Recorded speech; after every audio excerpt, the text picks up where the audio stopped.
শুভ সন্ধ্যা। আজ বরের আবদার হয়েছে মেদু বড়া বানাতে হবে, তাই বরের আবদার মেটাতে বানিয়ে ফেললাম মেদু বড়া।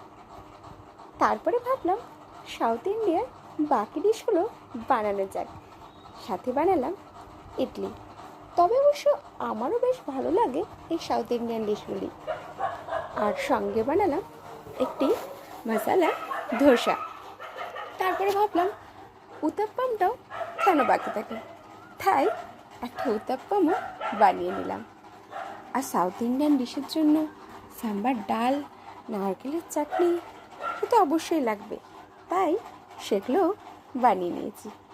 আর সাউথ ইন্ডিয়ান ডিশের জন্য তো কারি পাতা অবশ্যই লাগবে, কারণ কারি পাতা ছাড়া তো সাউথ ইন্ডিয়ান ডিশ অসম্পূর্ণ।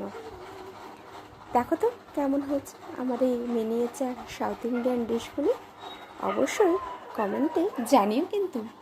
তবে শুধু ক্লে দিয়েই বানিয়ে রাখিনি, সত্যিকারেরও বরকে বানিয়ে খাইয়েছি মেদু বড়া, ইডলি, দই বড়া। দেখলে